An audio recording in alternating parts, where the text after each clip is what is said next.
Assalamualaikum, apa kabar? Baik. Assalamualaikum, apa kabar? Baik. Assalamualaikum, waalaikumsalam. Assalamualaikum, apa kabar? Baik. Good morning everybody, how are you? Just fine. Good morning everybody, how are you? Just fine. Good morning to you, good morning to me, good morning everybody, how are you? Just fine. Baik, good morning my beloved student, how are you today? I'm Ya, fine. good. Baik anak-anak, sebelum kita melakukan pembelajaran, alangkah baiknya kita berdoa terlebih dahulu. Berdoa di dalam hati, mulai. Amin. Berdoa selesai. Halo anak-anakku yang hebat, Ibu mau tanya nih, hari ini hari apa ya? Hari Rabu, Bu. Iya betul, hari Rabu. Bahasa Inggrisnya hari Rabu itu apa ya? Wednesday, Bu. Betul, Wednesday. Coba Ibu minta nyanyikan lagu nama-nama hari dengan berbahasa Inggris. 1, 2, 3. Sunday, Monday, Tuesday, Wednesday, Thursday, Friday, Saturday. Minggu, Senin, Selasa, Rabu, Kamis, Jumat, dan Sabtu. Sunday, Monday, Tuesday, Wednesday, Thursday, Friday, Saturday. Minggu, Senin, Selasa, Rabu, Kamis, Jumat, dan Sabtu. Once more. Sunday, Monday, Tuesday, Wednesday, Thursday, Friday, Saturday. Minggu, Senin, Selasa, Rabu, Kamis, Jumat, dan Sabtu.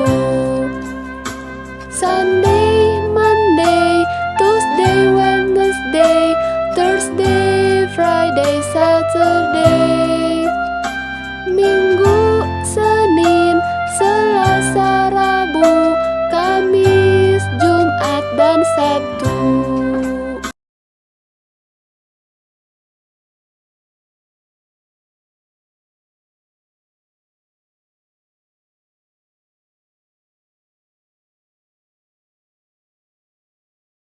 Tangan untuk semuanya.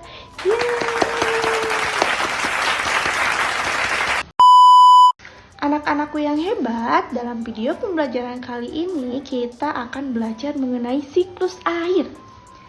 Adapun tujuan pembelajaran kali ini, yang pertama, anak-anak mengetahui bagaimana proses terjadinya siklus air. Yang kedua, anak-anak dapat mengetahui bagaimana tahapan-tahapan siklus air. Tahukah anak-anakku, sekitar 71% permukaan bumi itu ditutupi oleh perairan.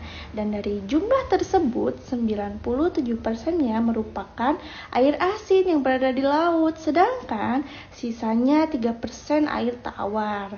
Nah, 2%-nya merupakan es yang berada di kutub. Dan sisanya merupakan air yang dapat kita gunakan sehari-hari yang berada di sungai maupun di air tanah.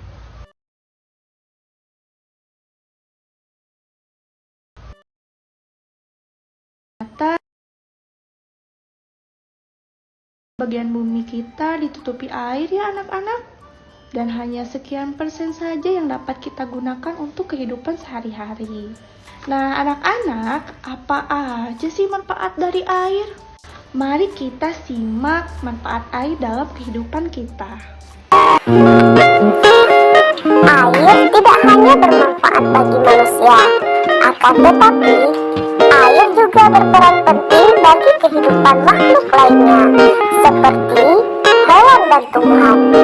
Adapun manfaat air bagi manusia yaitu: yang pertama, untuk minum, mencuci piring, untuk mandi, dan menyiram tumbuhan. Nah, selain dari aktivitas yang tadi, masih banyak sekali manfaat air bagi manusia. Anak-anak, selain dimanfaatkan oleh manusia, ternyata air juga bermanfaat bagi hewan. Contohnya untuk membersihkan tubuhnya. Kemudian manfaat air untuk hewan untuk minum. Sedangkan manfaat air bagi tumbuhan yaitu membantu prosesnya fotosintesis. Selain bermanfaat untuk fotosintesis, air menjadi manfaat untuk beberapa tumbuhan untuk tempat hidupnya. Contohnya tanaman teratai, tanaman eceng gondok, dan lain-lain.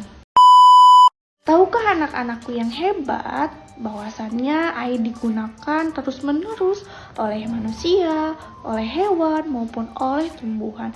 Tapi kok air tidak pernah habis? Kenapa ya? Karena adanya siklus air, Bu. Ya betul, karena adanya siklus air atau dalam istilah lain disebut siklus hidrologi.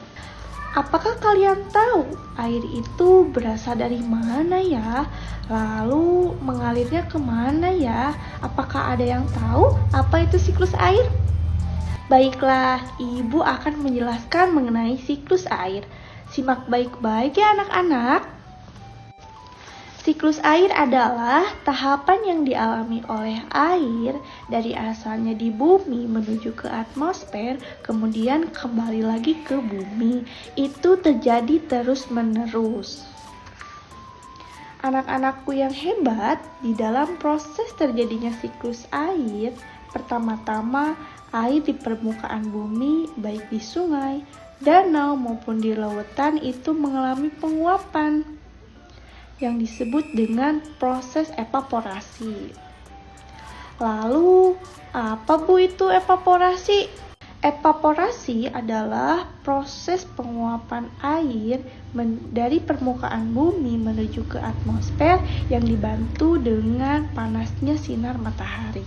Nah, uap air akan naik ke atmosfer dari hasil evaporasi akan terus naik ke yang lebih tinggi dan mengalami proses pengembunan. Proses ini dinamakan istilah kondensasi. Nah, kemudian uap air yang naik ke atmosfer dari hasil evaporasi tersebut akan terus naik ke tempat yang lebih tinggi dan dingin dan mengalami proses pengembunan. Ini dinamakan dengan istilah kondensasi. Lalu, apa sih Bu proses kondensasi itu?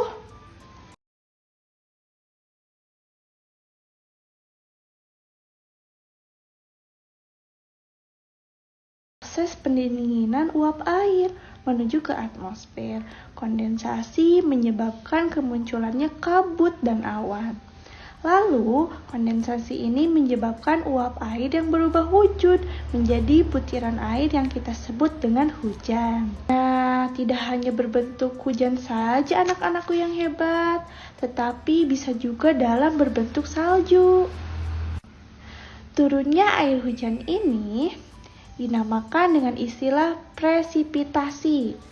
Lalu, apa sih Bu proses presipitasi itu? Proses presipitasi adalah proses terjadinya hujan akibat makin beratnya titik air yang ada di awan. Presipitasi dapat berwujud hujan air, hujan es, maupun hujan salju. Nah, anak-anakku yang hebat, selanjutnya sebagian air dari presipitasi ini nantinya akan kembali lagi ke permukaan bumi, seperti kembali ke sungai, ke laut, ke danau, dan sebagainya. Butiran air ini akan diserap oleh tanah, kemudian dialirkan kembali ke sungai, ke danau, maupun ke laut.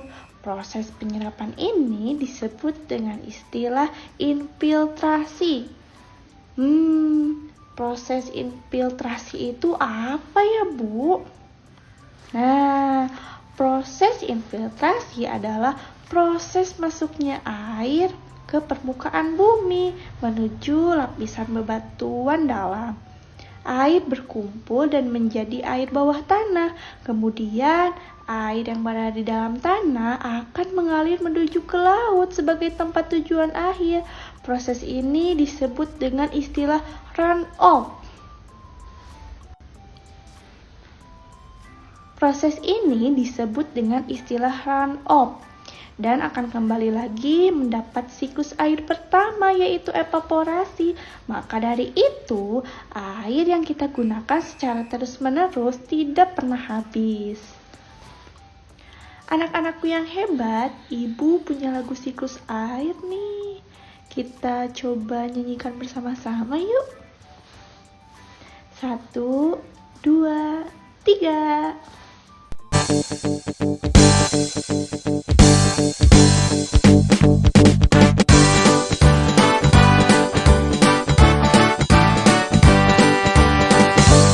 Tahukah kawan-kawan, air dapat diperbarui. Itu semua karena air ada siklusnya. Ayolah kita lihat seperti apa prosesnya. Siklus air dengan tahapannya. Laut, sungai menguap disebut evaporasi. Lalu membentuk awan disebut kondensasi. Air jatuh ke bumi disebut presipitasi. Meresap ke bumi disebut infiltrasi. Nah, anak-anak, dari materi yang telah Ibu tadi bahas, apakah ada yang ingin ditanyakan? Baiklah, jika tidak ada, tugasnya yaitu membuat rangkuman dari materi yang telah Ibu sampaikan. Terima kasih, sampai jumpa kembali. Bye-bye.